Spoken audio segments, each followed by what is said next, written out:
When we look back at the 2023 college football season, Week 11 might be remembered as the moment it all changed. To this point, the rankings have remained relatively static.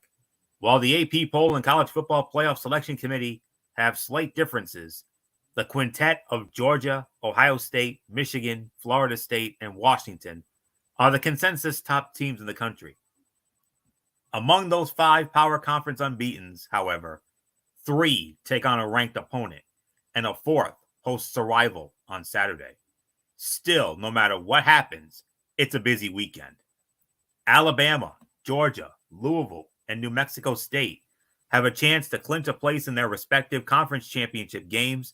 15 teams are aiming for a 6th win to secure bowl eligibility, and Saturday includes 3 matchups with a pair of 5-4 programs. Hello, friends, and welcome to the Week 11 edition of TXN Sports World College Football Thursday. I am your host, Anthony Florio, joined, as always, by good old MF Michael Fletcher and Michael Bullock. Week 11, as we're getting into the home stretch here, boys. We only have, I believe, 5 more weeks of regular season after this, which is unbelievable, to say the very least. This season has flown by really fast, and we have a development right now. There actually is a top 25 team in action right now. That team being the number 11 Louisville Cardinals, and they are now trailing the Virginia Cavaliers. Virginia has just scored a touchdown, and they have gone up 20-14. I'm sure the extra point will be added momentarily. 53 seconds remaining in the third quarter in Louisville on ESPN. This is the same Virginia team, mind you, that upset North Carolina a couple of weeks or so ago. So, could Virginia do it again? Could they pull another shocker? We're going to have to keep an eye on it. So that's the development right now.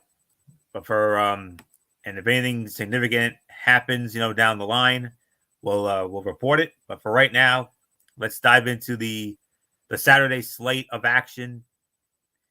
And we got five games in the 12 noon window, and we started off with one of the games of the week. You can make an argument that this is the game of the week, but there actually is another game that's actually maybe even bigger. But this is definitely one of the marquee main event games of the week. Started off with big noon Saturday on Fox. The number 3 Michigan Wolverines on the road against the number 10 Penn State Nittany Lions, Beaver Stadium, Happy Valley. And we all know who's working this, of course. If it's big noon Saturday, you know who it is. Gus Johnson, Joel Klatt, the All-American girl, Jenny Taft. Michigan opening up as a 4.5-point favorite. Penn State head coach James Franklin is 2-20 outright against top 10 teams in his coaching career. Franklin is 2-15 versus top 10 foes at Penn State, and he is 1-10 against top 5 opponents. That lone win came against the Ohio State Buckeyes in 2016. Penn State's offense short-circuited in its first matchup with a top 5 foe this season in Columbus, Ohio. The Nittany Lions lacked any explosiveness in the passing game against a relentless Ohio State defense. Michigan will put a similar amount of pressure on Drew Aller on Saturday, which is one of the many reasons why the Wolverines should be trusted to win and cover. Jim Harbaugh's team has not allowed over 14 points in a single game this season. Only the Purdue Boilermakers and Minnesota Golden Gophers got over double digits. Saturday poses the first true test for Michigan this season, but that can't be an excuse to bet against the Wolverines. The J.J. McCarthy-led offense consistently put up 30 points all season, and the defense is one of the best in the country. Penn State is already a known quantity against a top 5 team from its lackluster showing against Ohio State, and there is no guarantee anything will improve against another elite defense. And this weekend, and of course, this weekend slate begins with this massive showdown in Happy Valley. Penn State has built an 8-1 record on the back of strong defense and a low-risk offensive style. Unless the Nittany Lions only allow 17 points or so, they will need to uncork some explosive plays to take down Michigan. However, I have not seen it. Penn State is 127th nationally in gains of 20 plus, and I'm not going to predict it either. I can see this game being close into the fourth quarter, but I think Michigan will put it away with a late score. So I'm going to say Michigan wins this game 27-16. The Michigan Wolverines defeat the Penn State Nittany Lions. They go in and steal one in Happy Valley. So there isn't much more to say on this first huge main event game of Week 11. Good old MF Michael Fletcher, right on cue. Come on in. Your number 3 Michigan Wolverines, the number 10 Penn State Nittany Lions. Let's be realistic. You boys haven't really been tested this year yet, until now. Yeah, you're right. We have not been tested at all. But there is an elephant in the room that is very effective, and that's about this what's going on with Michigan, the sign stealing scandal, the whole 9 yards. And now you got basically you got an angry Michigan Wolverine squad.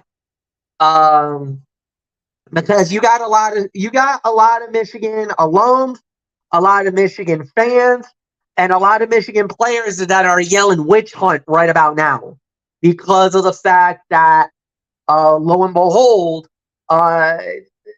Michigan got it. It sounds like Michigan is in the center of it, and now Michigan turned around and is like, yeah, all right, but Ohio State, Rutgers, and Purdue are also doing that too, sign stealing. And they actually kind of sent some of that information to Purdue for the Big Ten championship game. So Michigan right now is feeling like, for the first time in a long time, a lot of people are kind of, playing that role. And Michigan's like, all right. Funny enough, because just a couple of days ago, a certain superstar that used to be known as the dirtiest player in the game and a legendary heel named Ric Flair showed up in Ann Arbor addressing the team and basically said, you know what? They want to label you the bad guys. Be bad guys. Show the world what you're really made of. So they really galvanized the team, galvanized the fan base and everything else. So now Michigan did not need any more added aggression or pressure or to be fired up for a game, because now it's an us against the world mentality. So I think you're going to see Michigan at their best. And I hate to say this, Florio, but I think that 27-16 is not enough. I think Michigan is going to make a statement. And this is not even going to be close. You remember what happened about a year or so ago when Michigan blew out Penn State? Absolutely just crushed them in Ann Arbor? I think this could be a 3-touchdown victory. And I think it's going to be one of those statement wins for the Wolverines. 35-13, Michigan over Penn State. As much as, going into the game, I think a lot of people were like, oh, it's going to be a dogfight. It's going to be close. You're going to have two great defensive teams. No. Now with everything that's going on with Michigan and the way they are, and from what I've been reading, from what I'm hearing, from coming out of Ann Arbor, they are pissed. They're angry. They are in a volatile mood, and they are not having it. They're at Bret Hart 97 level. This is BS what's going on. And they are pissed off is not even the word they're saying. They're downright BS right now. And I'm sorry to say, but if you're Penn State, guys, you came in at the wrong place at the wrong time to be dealing with the Michigan Wolverines. Especially this squad, this angry, they're going to make a statement on Saturday. Michael Bullock, it's yours.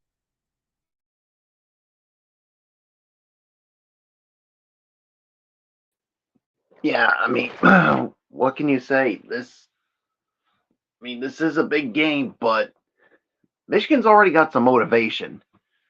I mean, especially going into this season. I mean, the last two times they made the college football playoff, and both times didn't even get to the national title game. But now, with this latest thing about the sign stealing, yeah, I've heard that all the Michigan fans are upset, and the players are as well, and they want to come out and play not only for themselves but to defend the honor of their head coach Jim Harbaugh. And you saw in that picture, boys, the Nature Boy Ric Flair visiting his good friend Jim Harbaugh, and basically saying, to be the man, you gotta beat the man. And I mean, this is gonna motivate this team even more, and they are gonna want to come out and make a stand. They want to make a statement and saying, we're sick and tired of this sign stealing BS, and our coach hasn't done anything wrong, and we are going to prove not just to the Big Ten, not just to all of college football, but all around the world that this Michigan team doesn't need any of that, and that they are going to come out and, I mean, I think this is going to be close to the beginning, but I think eventually Michigan is going to run away, and they are going to prove a point to the entire college football nation that this whole sign stealing thing is BS.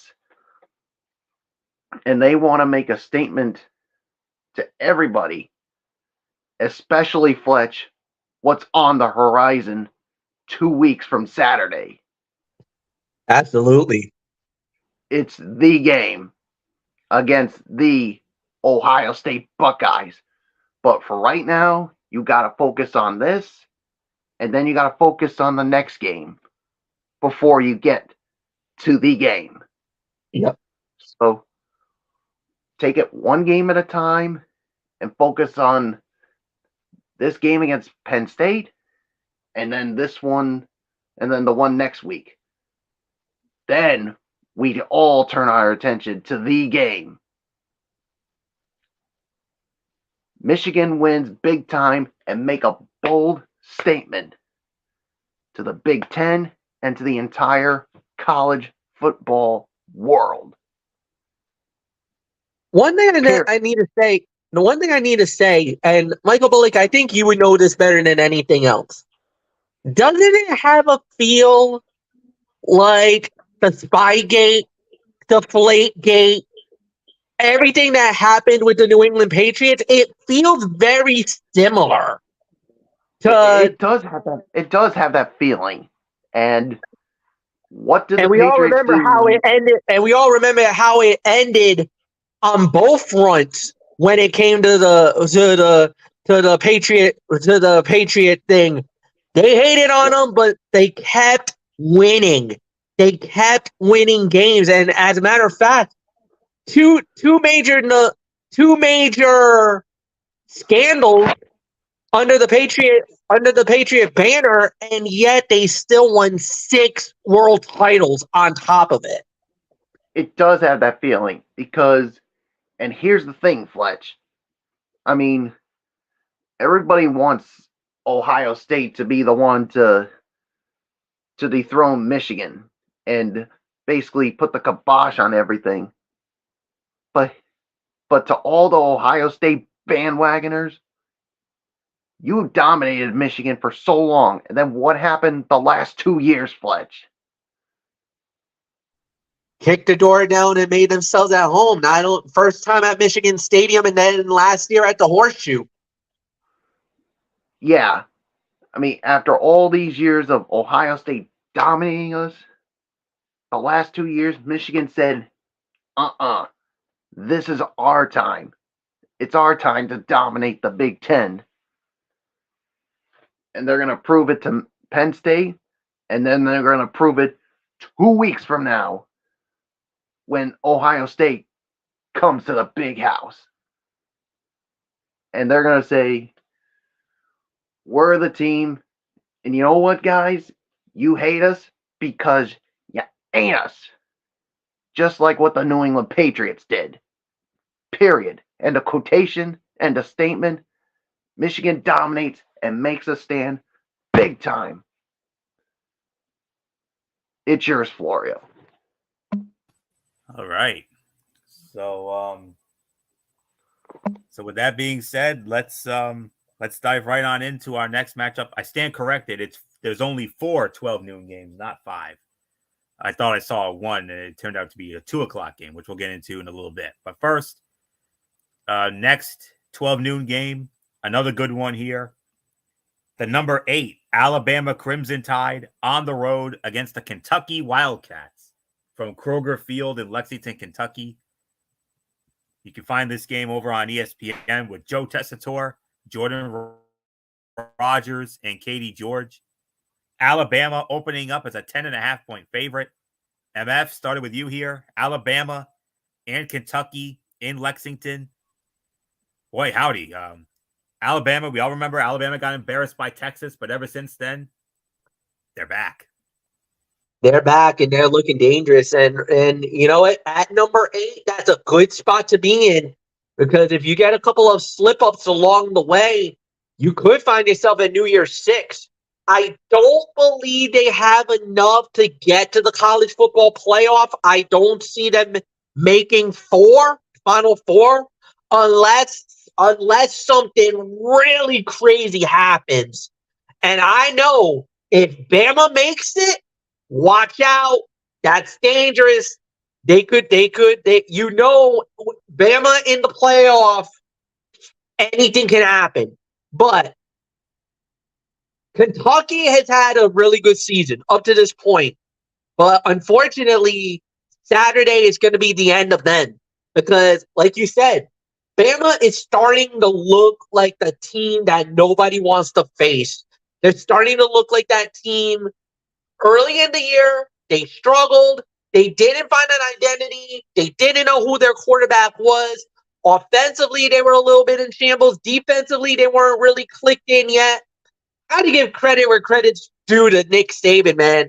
Saban has been amazing. You know, during every Thursday, he shows up on the Pat McAfee show, talks to McAfee for about an hour or so, and I get to hear one of the greatest college football coaches of all time talk about the game, talk about the craft, talk about everything that he does, why he does what he do. And you know what? I know McAfee is a stooge. I know he's an idiot with his Goonies. But you know what? Sometimes you get some good quality crap coming from McAfee and Saban. And the thing is, Saban has shown a lot of maturity on Jalen Milroe, saying that this guy has really come out of nowhere to really dominate the game now. His defense is starting to look like that national championship squad and everything else. So, like I said, if there's a team you don't want to see at the end, maybe it's Alabama. Bama could be a New Year's 6 squad team. You never know. If everything keeps going the way it goes, if there's a couple of slips up along the way, we could be talking about Alabama in a New Year's 6. And let me tell you, do you want to face Alabama in a New Year's 6 bowl game? I don't think so. So I think Bama's going to win this game. I think it's going to be at least a 3 to 4 touchdown spread. I say about 3 touchdowns. I got Bama winning. I think they'll win this pretty comfortably. So, Michael Bullock, I'll give it to you. Yeah, I got to give Nick Saban credit here. I mean, and like you said, Florio, ever since Texas embarrassed them, they're starting to look like that Alabama team again that we've come to know for so long. I mean, they've overcome so much. And yeah, number 8 is where you want to be. And for them to get into the college football playoff conversation, they need a number of things to happen for them to get into it. I could see them getting into a New Year's Six. And like you said, Fletch, if they get into a New Year's Six, that's a team I don't think you don't want to play. And yeah, and for Kentucky, you're at the right place at the wrong time because you really think you want to face Alabama with the way they're playing right now? I don't think so. I got Alabama winning this one in the laugher, and I'm going to say it once again. It's going to be roll, tide, roll on this one. So it's yours, Florio. I think we're forgetting 2 other words we always used to say with Alabama. Next victim. So I think we're getting back into that again, guys.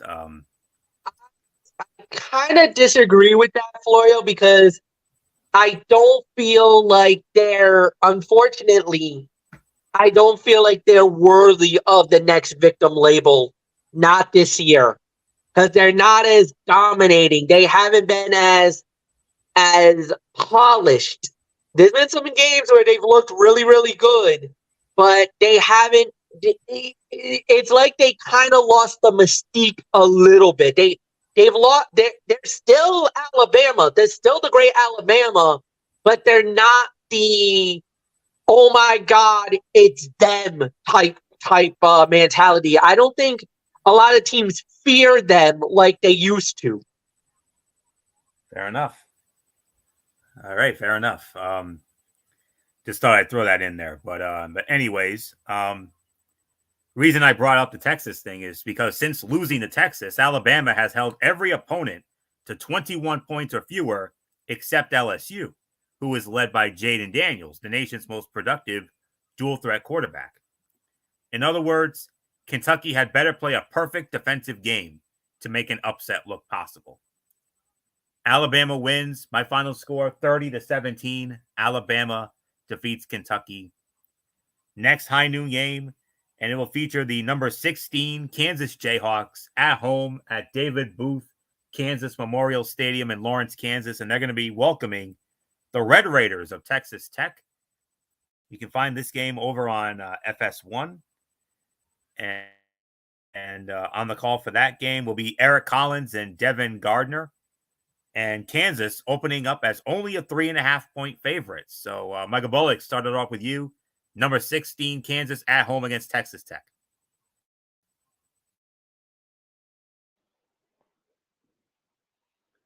Yeah, I definitely see Kansas winning this one. I mean, but yeah, with this only being like a 3.5-point favorite, I think Texas Tech could hang around with them for a little bit, give Kansas some fits, but in the end, I think Kansas can pull away in this one. So I got the Kansas Jayhawks winning this one. So it is yours, Florio.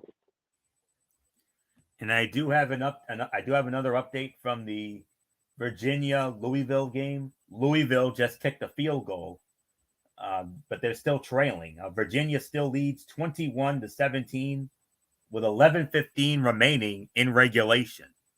So Louisville is on upset alert. There is no doubt about it. Because remember, like I said, this was the same Virginia team that stole one in North Carolina a couple of weeks or so ago. So could they do it again? Could they shock the world again? So we'll definitely be all ears on this one. Yeah. I do have it here. I am keeping an eye on it. And if anything else, any more developments come in, I will definitely let you all know. So But anyways, getting back into this, Kansas is 5-0 in Lawrence, and its only win without a double-digit margin was their upset of Oklahoma. That seems like a true home field advantage, no? If the Jayhawks win, they'll pick up a fifth conference victory for the first time since 1995 when they were a member of the then Big 8 Conference. Remember those days? Big 8 Conference? Oh. That's old school right there, man. I got Kansas winning. I think Texas Tech will definitely make it a close game. I think it's going to be a high-scoring game, but I think Kansas ultimately wins it. 36-29. Kansas defeats Texas Tech. So, not much more to say here. MF, you heard what I just said here. Kansas wins. It will be their fifth conference victory. First time since 1995 when they were in the Big 8. Remember those days? Man, the Big 8. You know what? That was before, you know how they've had, there's been two different eras of radical reformation. There was one in the mid 90s, and then now there's this big colossal one that's happening now, where you see all these teams moving around, the moving and shaking. That was when the Big 8 turned into the Big 12. Well, actually, yeah, it went into the Big 12, and then that's really where everything started to change, and then some. So I believe Kansas will get the job done. I believe they'll win the game. So there's really nothing more for me to say here, Anthony, and it's back to you. All right, MF, and we move on to our final 12 noon game of the week, as it will feature the number 23. Now, keep in mind, I forgot to mention these rankings. We started it last week, and we're going to keep doing it until the end of the season. The rankings reflect those of the most recent the newest college football playoff rankings that came out this past Tuesday. That's how it's going to be for the remainder of this season. So keep that in mind. And number 23, Tulane Green, back at home at Yeoman Stadium in New Orleans, Louisiana. They're going to be welcoming the Golden Hurricane of Tulsa. And this game will be over on ESPN2. And on the call for this game will be Roy Philpott, Roddy Jones, and Taylor McGregor. Tulane opening up as a 23.5-point favorite. Tulane is the obvious favorite here and should win. 3 straight close calls against North Texas, Rice, and East Carolina are moderately concerning, though. Can the Green Wave finally put together a comfortable win? Right now, my mantra on this is I'll believe it when I see it. But I am going with Tulane to win this game. Final score for me, I'm going to say 33-17. Tulane defeats Tulsa. So, whoa, baby. Virginia is in. We got a damn near red zone alert with Virginia here on Louisville. Uh-oh. It might happen again. Louisville just went from upset alert to high upset alert. So, keep an eye on it. Yeah, we are keeping an eye on it right now because once we heard Louisville was trailing, we all kind of blogged on to ESPN right now because that's where the game is and we're watching it. And games in Louisville. Games in Louisville. Matt Barry and his crew are working it, and Virginia deep into Louisville territory here. It's damn near a red zone alert here. So it is red zone alert, and they're on the 15-yard line right now. So this is definitely. And I always like to say, what makes a team dangerous is a team that's got nothing to play for. I mean, Virginia, they probably know that they're probably not going to be going to a bowl game, so they feel like this is their chance. This is their bowl game right here. They want to show the national audience that they can hang around with this team. If they knock off Louisville, man, this is a devastating. Do you know what the ramifications will be in the ACC if Louisville falls tonight? Like all those teams, because right now Florida State is the best team. We'll get into Florida State because they got a big game, a big game coming up. Oh boy, do they! Yeah. But if Louisville loses, you got to start looking down that ladder of all those other teams. And now you start to think, is Clemson, North Carolina? You start looking at those teams and you're thinking they might have just opened the door for them to sneak into the ACC championship game now. Perhaps. Perhaps. So, well, we'll keep an eye on it. But as I was saying, I had Tulane defeating Tulsa 33-17. So, not much more to say here. MF, like I said, Tulane has had close calls, 3 straight close calls against North Texas, Rice, and East Carolina. Moderately concerning.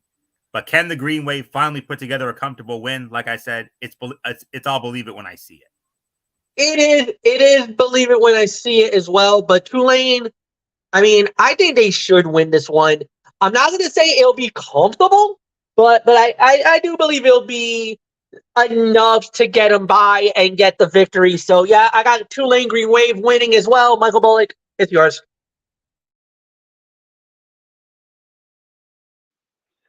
Yeah, I got Tulane winning this one as well. I mean, I'm not going to say it'll be comfortable, but it's not going to be too comfortable.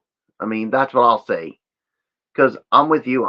I'm in the whole I'll believe it when I see it thing, too. So Tulane wins. Let's move on to the next game.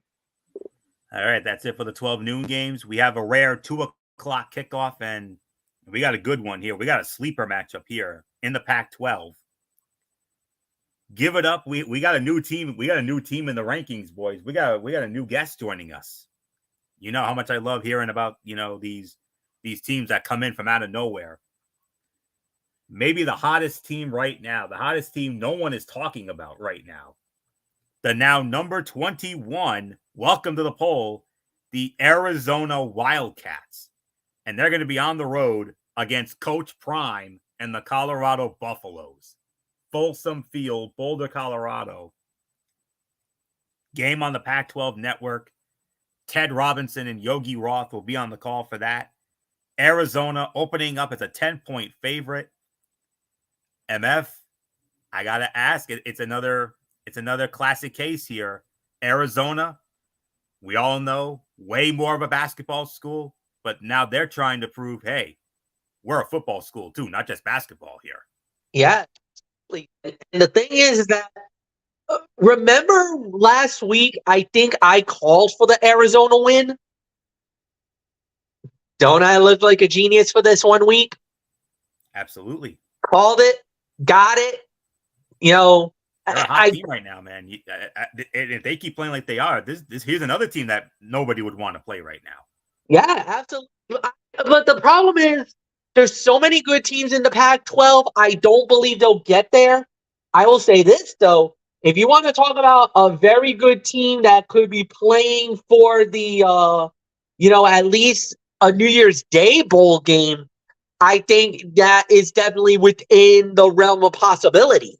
I think they could be playing a bowl game in 2024. I think they'll make it that far. I believe Arizona should win this one. Like I said, I've hedged my bets a little bit, and all of a sudden they've been making me look like a genius. So I'm gonna hedge my bet one more time. I'm gonna say Arizona wins. Michael Bullock, it's yours.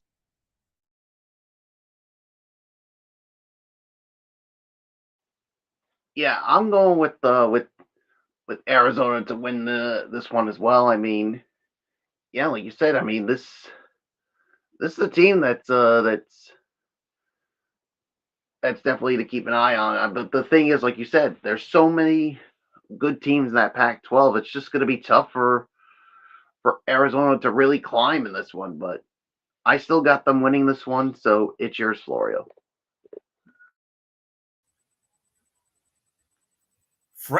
Freshman quarterback Noah Fafita has played a key part of Arizona's midseason ascent.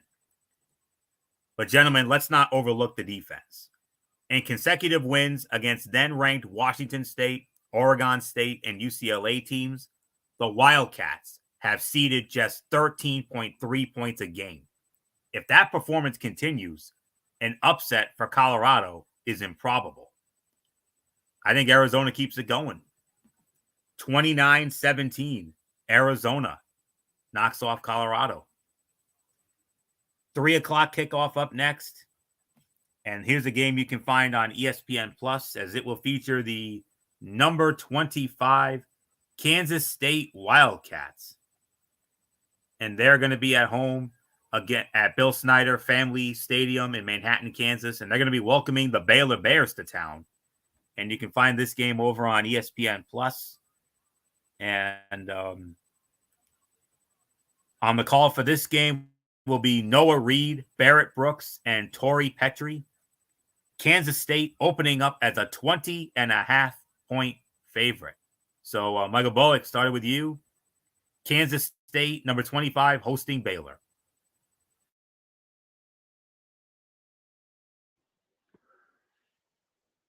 Yeah. Well, first off, Virginia hits a field goal, and they are back up by 7 with just about 8.5 minutes to go in this one. So a huge stand here for Louisville defensively. They hold them to a field goal, so about under 8 minutes to go, I should say. So, but we'll see what develops here. But anywho, for this one, yeah, I think this Kansas State. I mean, yeah, back they're in the top 25, so I think they should handle their business here. So I got the Kansas State Wildcats winning this one. So it is yours, Florio. Yeah, most definitely. Moment here.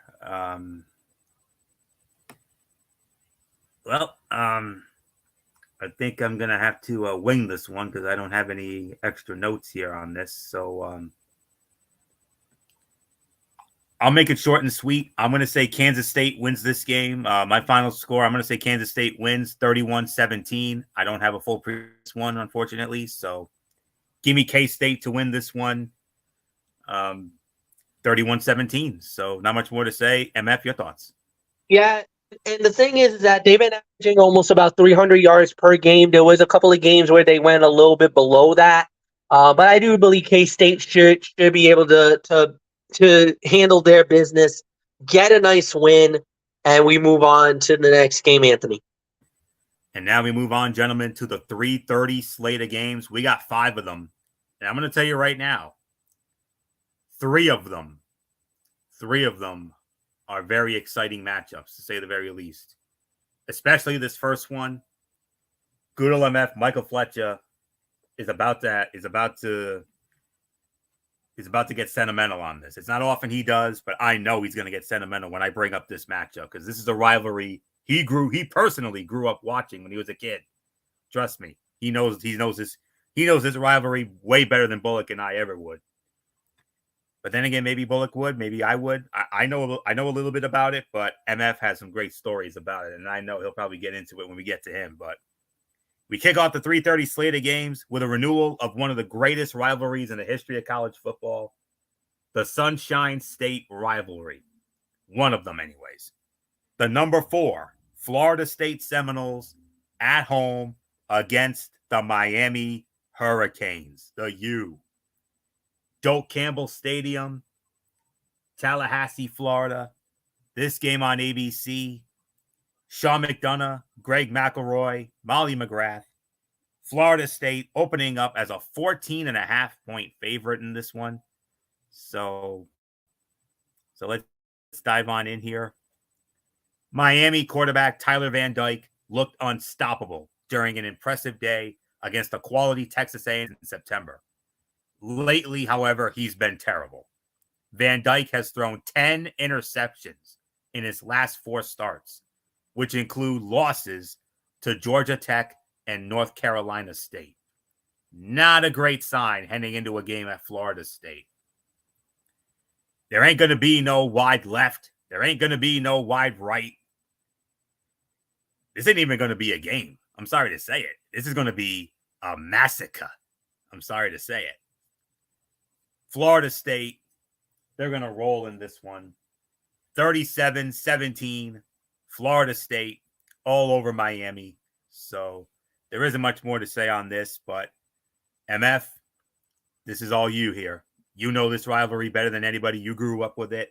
And I know come Saturday, when you see Miami and Florida State get together in Doak Campbell, I know it's going to conjure up a plethora, a cornucopia of memories for you. There's really nothing more to say here. It all start like, you know what? I'm gonna do this. I never, ever, hardly ever do this, but I'll do it anyway. 67th meeting of these two teams.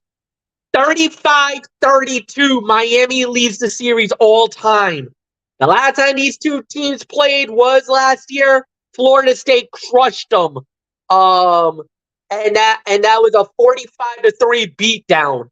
Yes, everybody knows about everybody remembers the wide right in 1991 that gave Miami the 17-16 win that actually gave them an opportunity to win the national championship that year. Of course, 92, the next year, where Florida State lost to Miami again, 19-16 with the wide right. 2000, yes, there was a wide right. Then in 1990, in 2002, this time around, it was Miami getting the win. Florida State tried to get another field goal, and then this time, instead of going right, it went left in 2002. Of course, the Orange Bowl matchup, where it was Miami versus Florida State. We all remember that one. That one was a hell of a game. The Orange Bowl in 2004. That year, in that game, it was Miami winning that one 16-14. And again, a missed kick by the Florida State field goal kicker, Anthony Floyo. I remember, I think you were the one doing the game because I know you love the Orange Bowl so much. And this was one of the rare times you had a chance to do these type of games. So there's so many different situations, battles, whatever you want to say. Florida State right now has been the hottest team lately. You know, since Miami won the last 4 in a row, Florida State has won the last 2. They both first one in Tallahassee, 31-28, close game, but they did win it. And then, of course, the 45-3 beatdown a year ago. Yeah, I do believe that Florida State should win this game. Because of the fact that Miami's just not that good. But like you said, Anthony, you want to talk about rivalries and bad blood and everything else, man. There's bragging rights for this one. You beat this game, you get to thumb it in the nose of the other team for the entire year before they have to redo this again in Miami Gardens next year. But yeah, do you want to talk about rivalry? This is it. It don't get no bigger than this. One of the creme a la creme on the, oh my God, touchdown. Well, Louisville's back in the game. Boom! Downfield touchdown, Louisville. They're PAT away from a tie game. Oh my God, what a bomb. Nothing more to say.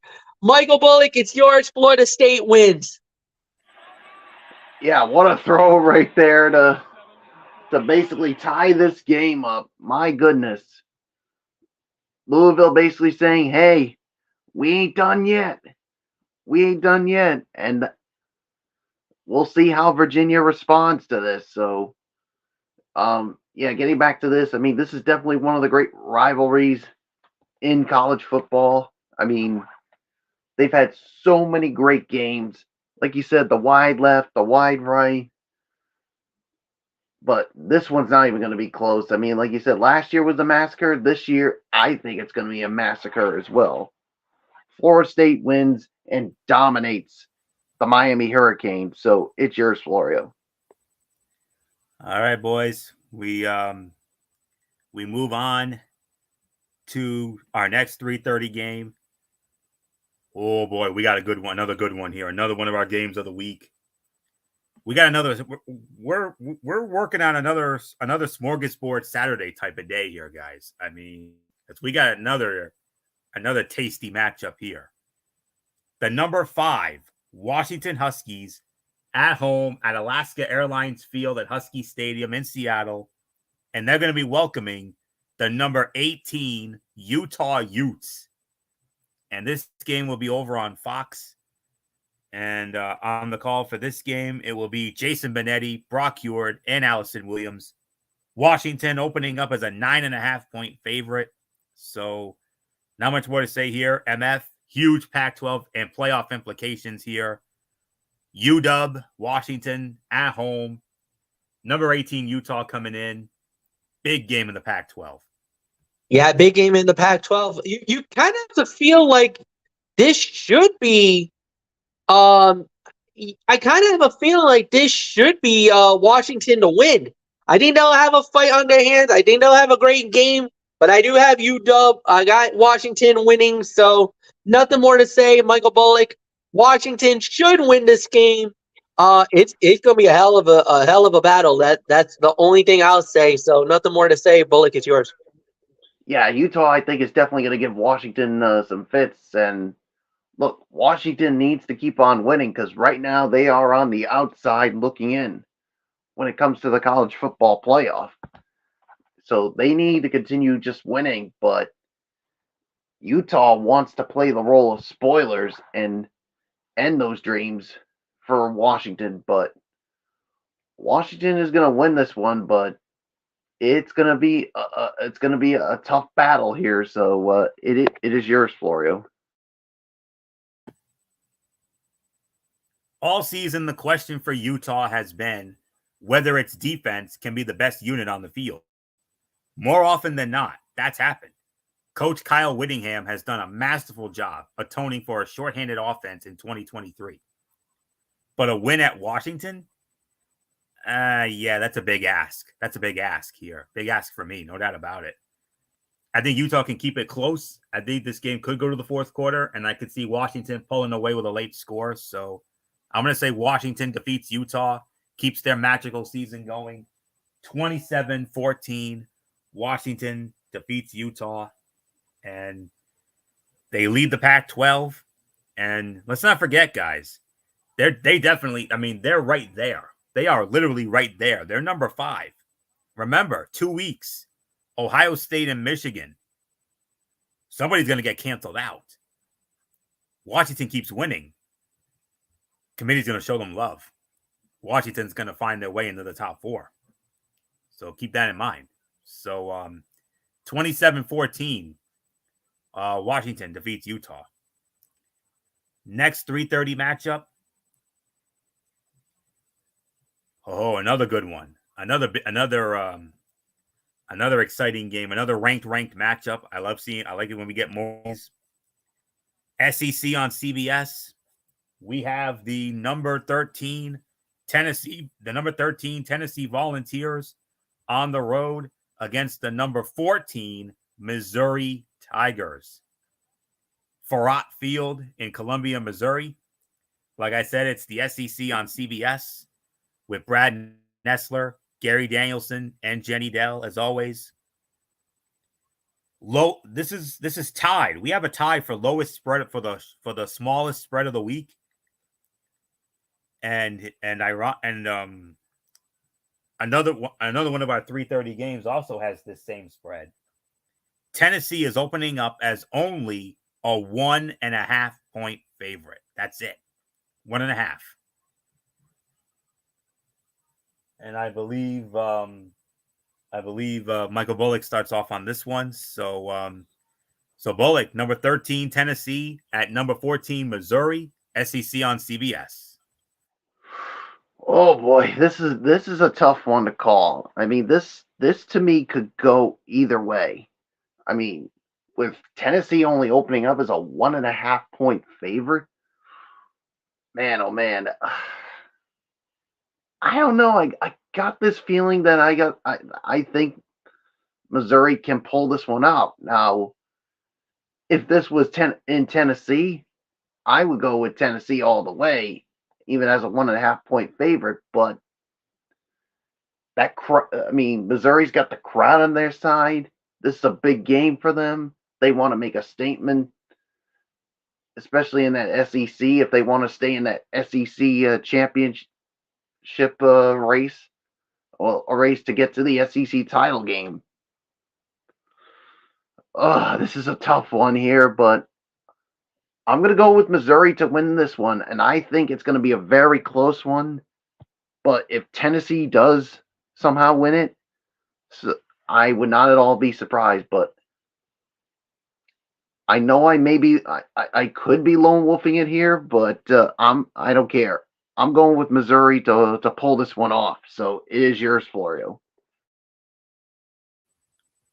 Bullock is right. This is a very tough game to call here. No question about it. For me, though, the conversation is simple. This outcome hinges on Tennessee's passing game. Joe Milton III has been inefficient for much of the season, but he played well at Kentucky before shredding UConn last week. Georgia and LSU both found success opposite a solid Missouri secondary, though. While it is uncomfortable to pick against a slight home underdog, you could take Tennessee in a tight game. But with this game being at Missouri, though, I mean, Bullock makes a very valid point here. Missouri already has a big-time home win. They upset Kansas State earlier this season on a walk-off field goal. So it could come down to that again. Who knows? Even though I think Tennessee is slightly the better team, I think they're a smidgen better. This game being at Missouri, though, this definitely has a recipe for an upset here. If the game was in Knoxville, if it was at Neyland Stadium, oh yeah, Tennessee definitely wins. But with this game being in Columbia, Bullock, you're not lone wolfing in on this. I got to go with Missouri as well. I think Missouri's going to pull the upset here. 27-24. Missouri upsets Tennessee. So not much more to say here. MF, pick 'em game if you really think about it. It is. And normally when you and I'll say this, whenever it's a pick 'em game, you normally go with the home team. You normally go with the team that has the home cooking, that probably, that probably will have the crowd on their side, the whole 9 yards. So now, Michael Bullock, you not only did you kind of went out on a limb, you actually made the logical sense. Anthony's going Missouri. I'm going Missouri. That's it. There's nothing more for me to say. There is no lone wolfing on this one. Missouri wins. It's unanimous. Florio, it's yours.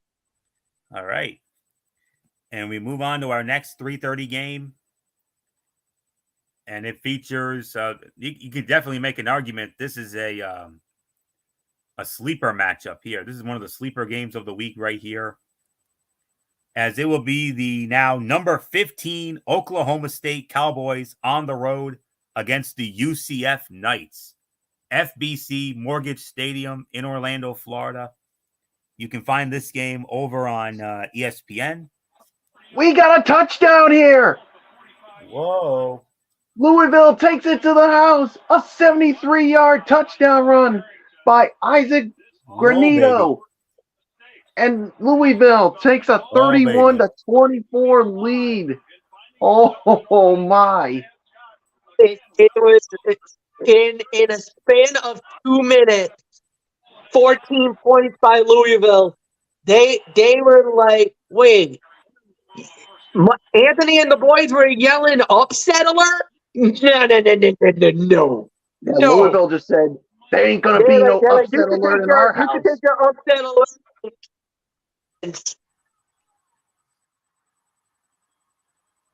Yeah, I just wanted to hear Matt Barry go nuts on the call there, and he did. So, yeah, big moment for Louisville. They have just taken the lead. But it looks like it did come with a price, though, because they just got tagged for unsportsmanlike conduct. So that is short field for for Virginia when they get the ball, because remember Oh, well, hold on. We got another flag here. Well, I think this might be. Hold on.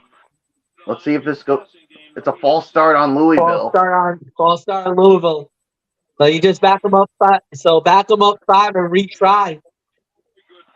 All right. But yeah, that we'll see if that unsportsmanlike conduct penalty comes back to bite them. Well, we'll see what happens. But man alive, what a moment there. So well, let's move on to our next matchup here. The number 15 Oklahoma State Cowboys on the road against the UCF Knights at FBC Mortgage Stadium in Orlando, Florida, on ESPN. Mike Monaco, Robert Griffin III, and Chris Budden on the call. Oklahoma State opening up as only a 2.5-point favorite. After a huge rivalry win, this matchup screams trap game for Oklahoma State. The bright side for Oklahoma State is UCF's defense has been pretty bad in Big 12 action, surrendering 38.2 points a game. Another gaudy box score should be coming for Oklahoma State running back Ollie Gordon II. High-scoring game, but I think Oklahoma State will outlast UCF. 38-31, Oklahoma State holds off UCF. So not much more to say here. MF, number 15, Oklahoma State at UCF. Most definitely a trap game for Oklahoma State, especially coming off a monumental win over Oklahoma in the final Bedlam game. Yeah, but I do believe that Oklahoma State should win this game. I don't really have. I think it's gonna be a tough game. I think it's gonna be a dog fight. But I got Oklahoma State winning, so I got the Cowboys winning. Nothing more to say. And Michael Bullock, it's back to you. Yeah, I mean, UCF is definitely going to give Oklahoma State some fits. It's definitely going to be a high scoring game here, but in the end, I got the Oklahoma State Cowboys winning this one as well. So let's move right along.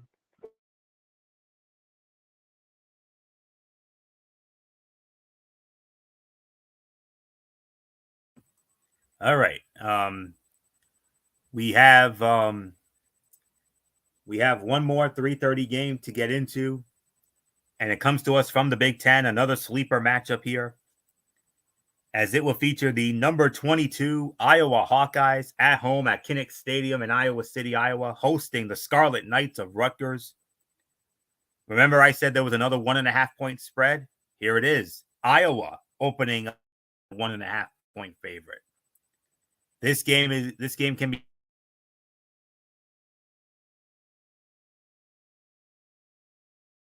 found on the Big Ten.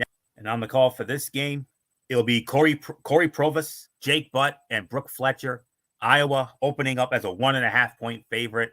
MF, here's another sleeper matchup. Iowa, number 22 at home against an above-average Rutgers team on the Big Ten Network.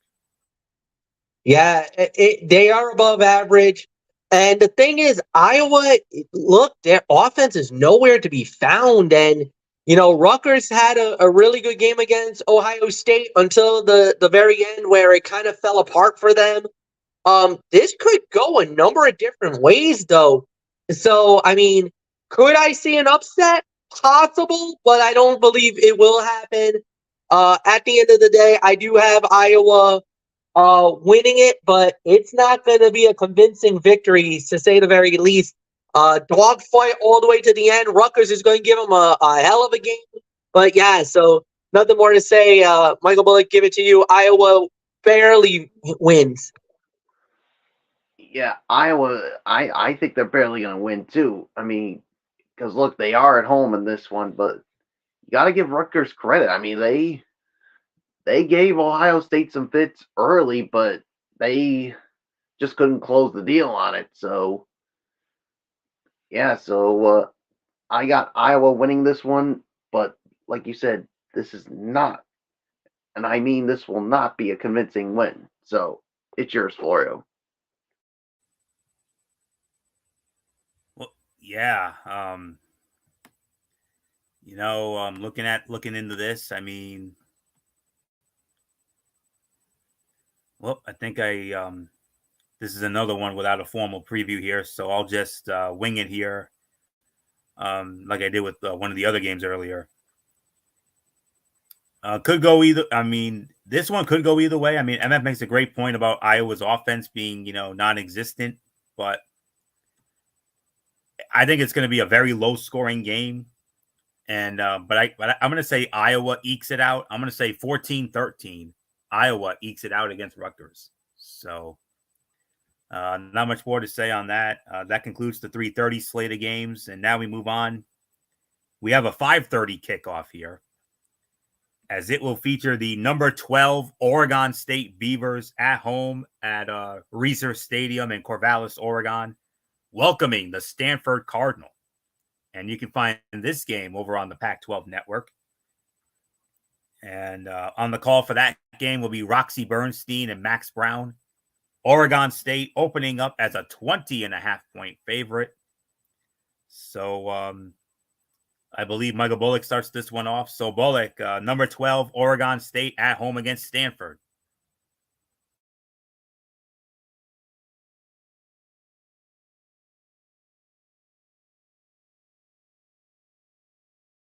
Bullock, are you there? Okay, there you are. What's the spread on this one? Oh, yes. It's number 12, Oregon State, home against Stanford. Oregon State opening up as a 20.5-point favorite. Yeah, it's Oregon State, right? Or Yes. Oregon yeah. State, not Oregon. It's Oregon State. They're number 12, and they're Right, opening yeah. up. They're almost 3 touchdown favorites here. Yeah, I got Oregon State winning this one in the latter. I think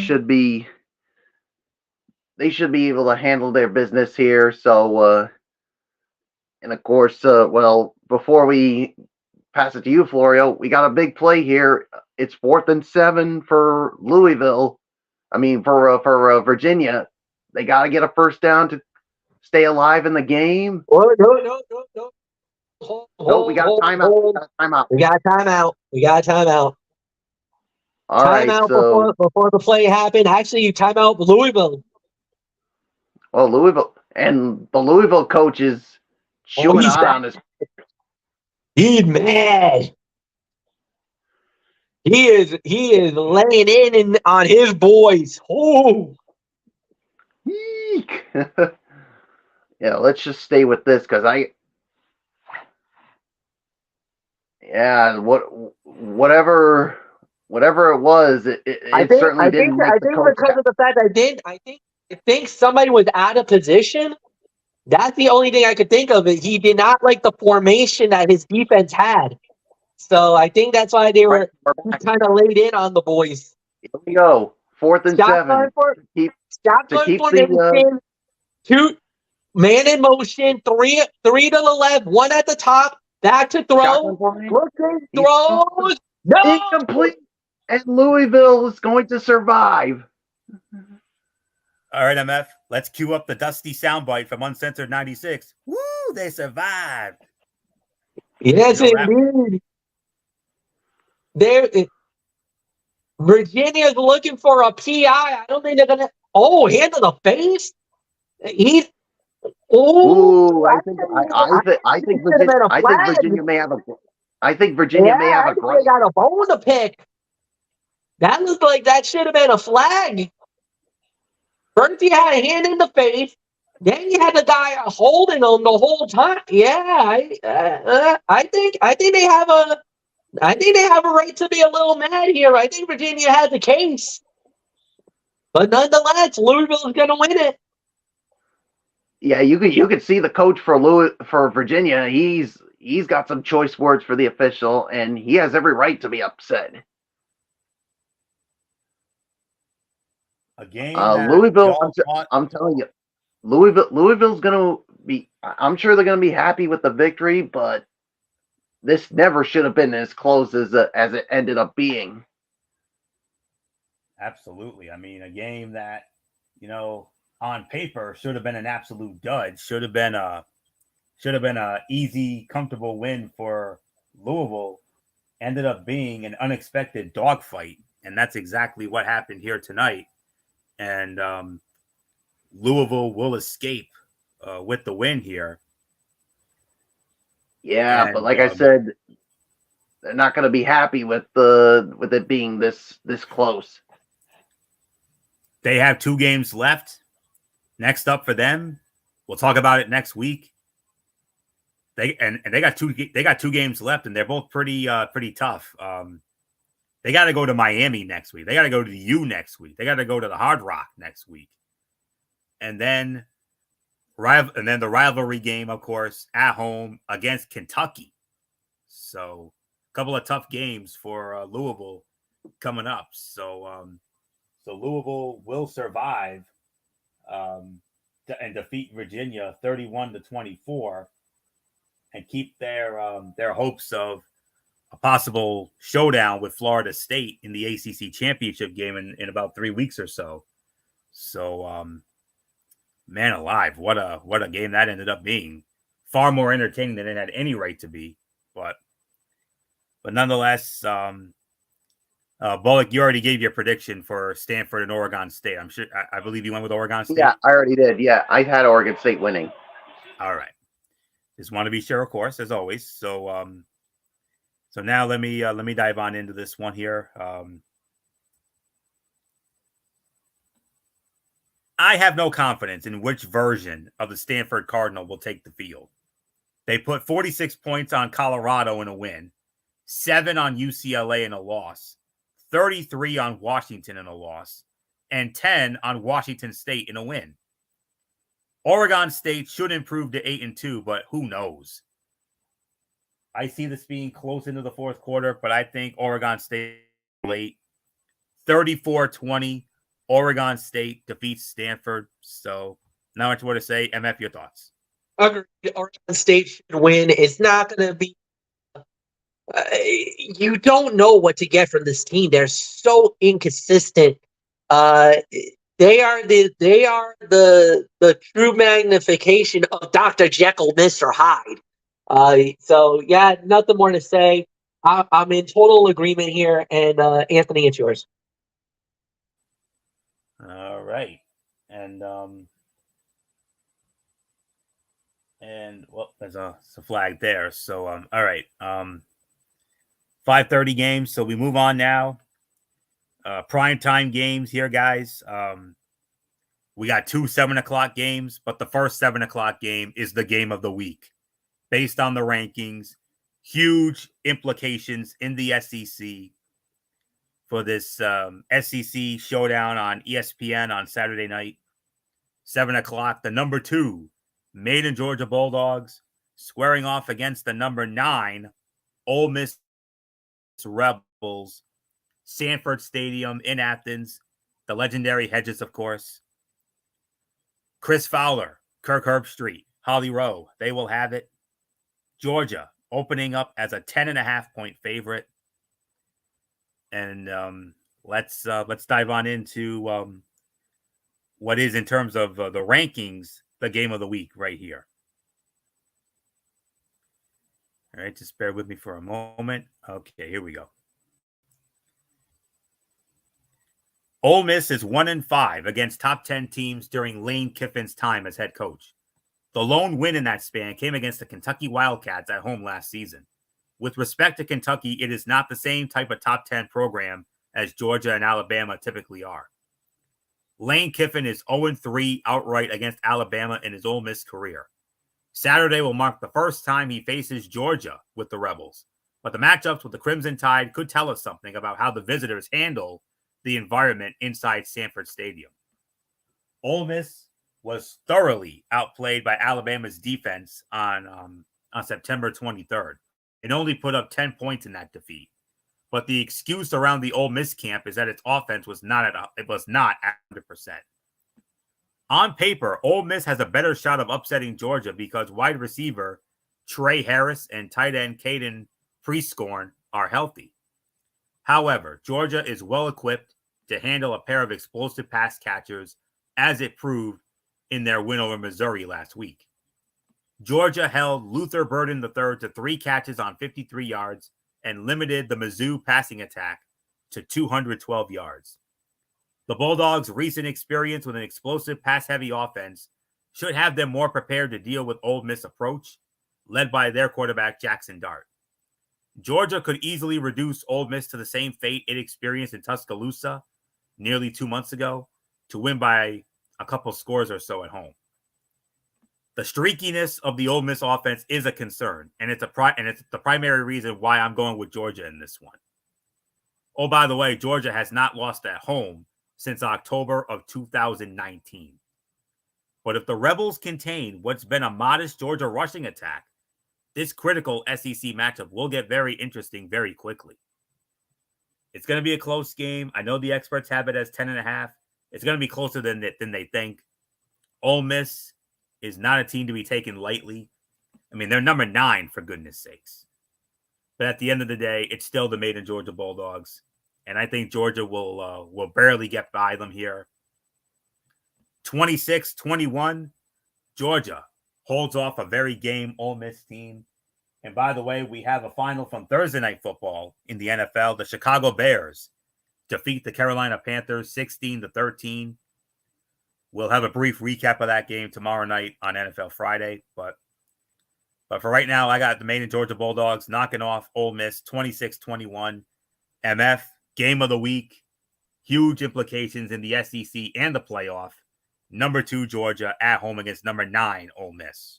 Yeah, and I believe Georgia's going to win the game. I don't think there's really much for me to say on this one. So, yeah, Georgia wins. It's going to be a tight game. It's probably going to be a dogfight all the way to the very end. But I got Georgia winning. So, Bullock, is yours. Yeah, I got Georgia winning this one as well. I mean, it's going to be a close one, but in the end, I think Georgia's going to hold off the Ole Miss Rebels. So, Georgia wins. It is yours, Florio. All right, gentlemen, we move on to the other 7 o'clock game.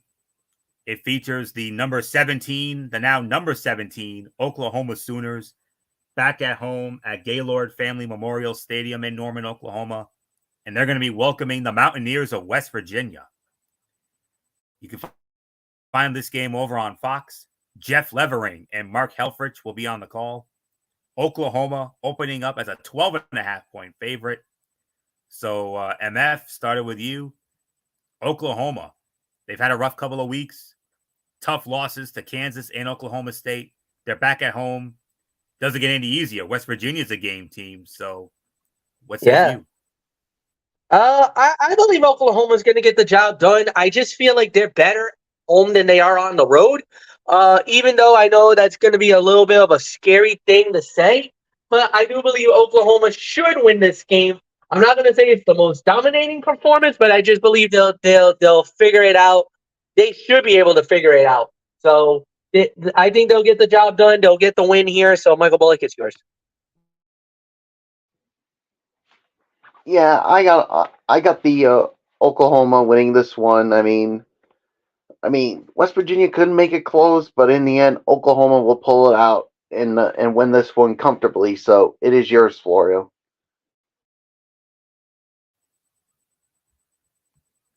Back-to-back losses have ruined Oklahoma's title dreams, and West Virginia won't be any easier to beat. However, the Sooners are at home and taking on an inconsistent West Virginia defense. I don't think it's going to be a comfortable night. It might not be a comfortable night like Bullock and MF think, but I think Oklahoma should get back in the win column, though. I got Oklahoma winning this one. It's going to be closer than you think. 30-23 defeats West Virginia. So with that, we move on to our 7:30 games. We got 3 of them. And we started off with the number 1 team in all the land, according to the CFP, that is. The number 1 team in the CFP, the Ohio State Buckeyes. And they're going to be at home they're going to be at home at Ohio Stadium in Columbus in the Horseshoe, welcoming the Michigan State Spartans. Big Ten, Saturday night on NBC. Noah Eagle, Todd Blackledge, Catherine Tappan will have it. Ohio State is the largest favorite of any game this week. This is the biggest spread of the week here. Ohio State opening up as a 31.5-point favorite. 31.5. Michael Bullock. Ouch. Your thoughts? Yeah, you thought it was hard times already for Michigan State. Well, it's about to get even harder because they're going into the horseshoe against the number one team according to the college football playoff standings in the Ohio State Buckeyes. So, yeah, this is going to be a no doubter. Ohio State wins this one in a laugher. It is yours, Florio.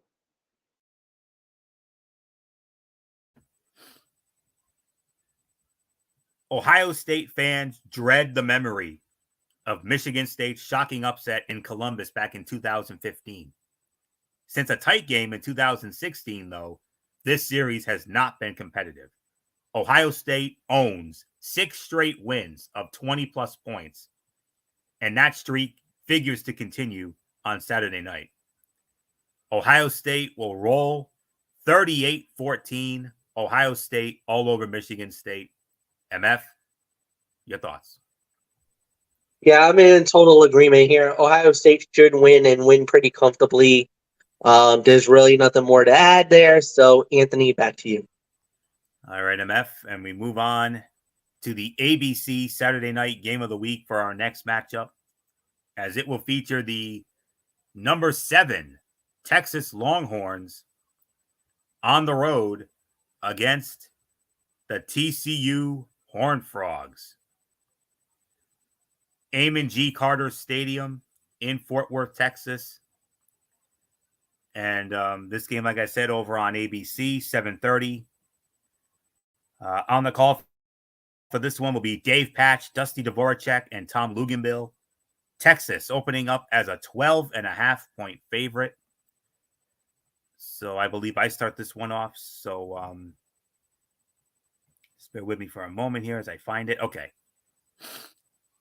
The big news, of course, Quinn Ewers, the Texas quarterback, Quinn Ewers, has been cleared and he will play. Going into this, I was saying even if Quinn Ewers will be available, Texas coach Steve Sarkisian likely will not say anything. Competitive advantage and all that.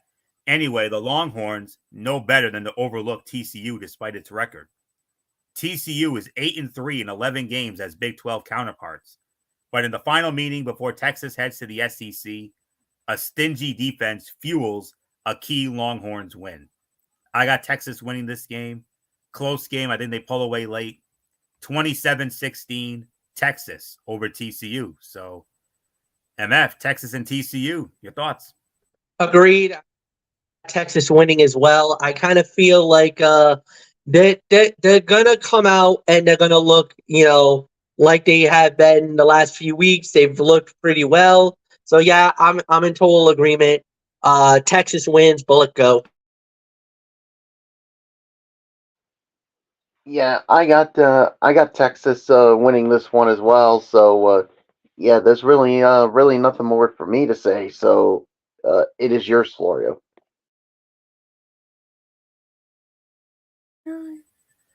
All right. We got 3 games left, and this is our final 7:30 matchup. The number 19 LSU Tigers at home against the Florida Gators. Tiger Stadium, Baton Rouge. You can find this game over on the SEC Network. And on the call for this one will be Tom Hart, Cole Kubelik, and Alyssa Lang. LSU opening up as a 14-point favorite here. So I believe MF starts this one off. So MF, number 19 LSU at home against Florida. Yeah, I believe it's going to be LSU. They are so up and down, this team. It almost makes me wonder what team we're going to get each and every week. But I do believe that it's going to be. I got LSU winning the game. There's really nothing for me to say. So, Michael Bullock, I'll give it to you. Yeah, I got LSU winning this one as well. I mean, they should be able to handle their business with Florida. So nothing more to say. It's yours, Florio. The status of LSU quarterback Jaden Daniels with a concussion is the main storyline for LSU. Even without him, wide receivers Malik Neighbors and Brian Thomas Jr. are capable of slicing through a struggling Florida defense. LSU's defense is still an issue, but the Tigers should win at home. Closer game than you think, but I got LSU winning this one barely. 34-28 LSU over Florida. 2 games left, and we move on to our next game, 8 o'clock game. The greatest rivalry in college basketball, now heading to the gridiron. Oh, here we go. The number 24 North Carolina Tar Heels at home at Kenan Memorial Stadium in Chapel Hill, and they're going to be welcoming their most hated rivals, the Duke Blue Devils.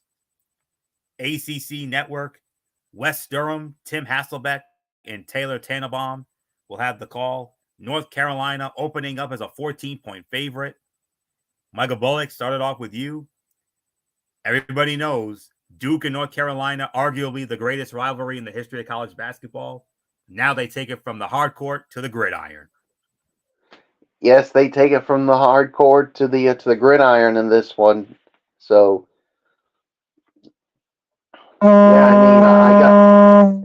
Duke was was playing well, but now they're out of the top 25. North Carolina is in it, so I got the Tar Heels winning this one. So it is your Florida. Yeah.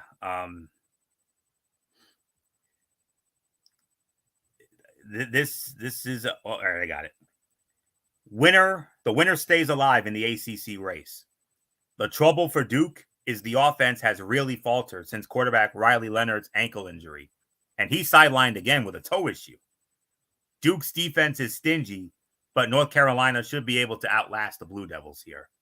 I got North Carolina winning this game, 27-16, North Carolina over Duke. So, MF, Duke and North Carolina on the football field instead of the hard court, and you know this rivalry better than anybody. Yeah, when you're talking about greatest rivalries in college sports, especially in college basketball, when you talk about North Carolina and Duke, oh yeah, the battle lines are drawn. And normally this would be one of those times where if it was college basketball, I'm all Duke. You know I'm all Duke. So when it comes to this one, unfortunately, I gotta go North Carolina here because I just feel like they are the better team. Would Duke make this a game? Absolutely. This is going to be a dogfight. But I got Carolina winning. Nothing more to say. Florio, it's yours. Final game of the night, and we got a good one. What a way to close out this loaded Week 11. Then with a 10:30 kickoff on Fox, a massive game in the Pac-12. Another big game in the Pac-12. As it will be the number 6 Oregon Ducks at home at Autzen Stadium in Eugene. And they're going to be welcoming the USC Trojans. This is going to be a good one. 10:30 kickoff on Fox. On the call for this one will be Tim Brando, Spencer Tillman, and Josh Sims. Oregon opening up as a 14.5-point favorite. So here we go, boys. The final game of Week 11 to close us out here. It's no mystery why USC's championship dreams are dashed. Over the last 6 games, the Trojans have yielded 44.2 points a game. Oregon, meanwhile, leads the nation with a 47.4 point scoring average. High scoring game, close game. Oregon pulls away late. 48-34. Yeah, in case you didn't hear me because of my give out here. 48-34. Oregon outlasts USC in a high-scoring dogfight in Eugene, in Autzen Stadium in Eugene for this late Saturday night. So not much more to say here. MF, number 6, Oregon. Another team on the cusp of the playoff. USC looking like a playoff team, but the last few weeks, they got blown away by Notre Dame. And then they barely got by Cal. And then a tough luck loss at home against Washington. Now they got to go to Oregon. Yeesh. Nah, this is not. No, honey, no. As they would say, Oregon is on a mission right now. They're hoping that Washington slips up along the way. They might be the rep. If for some way somehow Washington slips up and Oregon can take it, we could be talking about Oregon making the playoffs. So no, they need this game more than any other team. They're gonna get the win. Nothing more to say. And Michael Bullock, you got the final say tonight. With pleasure. Yeah. Plain and simple, I'm just gonna say Oregon will win this one, no doubt about it. So, Florio, let's put a bow on this edition of College Football Thursday. All right, we'll do, Bullock. That's exactly what we're going to do. We are indeed going to put the bow on this Week 11 edition of TXN Sports World College Football Thursday. We want to thank you all so very much for tuning in as always. We'll be back with you again tomorrow night, right back here on the Tone 25, 10 p.m., immediately following Friday Night SmackDown. It'll be the Week 10 edition of TXN Sports World NFL Friday. We'll recap the Panther-Bear game briefly, and then we'll get into the remaining slate of week number 10. Few good games here and there. And then Saturday night, 10:30, over on MF's channel, Brace Bay 95, the Cerebral Smack Talk. Friday night, SmackDown, AEW Collision. We'll get into that. Monday night, we do it all again, Ridiculously Raw, right back here on the Tone 25, as it will be Ridiculously Raw. Of course, Monday Night Raw, of course, and my Tony's take on Impact Wrestling and NXT Level Up. Wednesday night, we got Wednesday Night Madness, hosted by MF, as it will be NXT and AEW Dynamite. AEW Dynamite, the go-home show for the Full Gear pay-per-view. And on top of that, Thursday Night Football, we got ourselves a hell of a game next week. Huge game in the AFC. The Cincinnati Bengals and the Baltimore Ravens. Yeah, we're going to have a lot of fun with that one on Wednesday night. And then next week, Week 12 edition of College Football Thursday. I'm going to be honest with you. There's not really that many exciting games this time around. We could call next week the calm before the storm, because let's not forget the following week, that's rivalry week. That's football feast. We gotta talk about that coming up. But notable games for next week: Louisville at Miami. Other notable games, we do have a couple of exciting games, but then again, it's Pac-12, so you got number 18 Utah at number 21 Arizona. Huge game for Arizona. We do have one very exciting game in the SEC. Number 2 Georgia against number 13 Tennessee. North Carolina against number 24 North Carolina against Clemson. Number 14 Missouri at home against Florida. Another big game in the Pac-12. Number 5 Washington against number 12 Oregon State. And some of the higher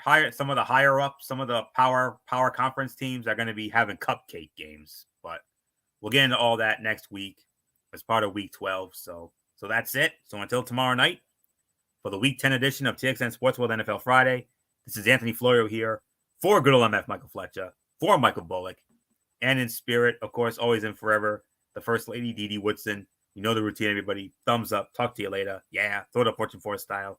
Bye for now, my friends. God bless. Be good to each other. Have a blessed Friday. And until tomorrow night for NFL Friday, you've been watching the Week 11 edition of TXN Sports World College Football Thursday right here on the Tone 25 on YouTube and StreamYard.com. For everybody who has been a part of this one, for now, Anthony Florio, so long, and bye, everybody. Bye.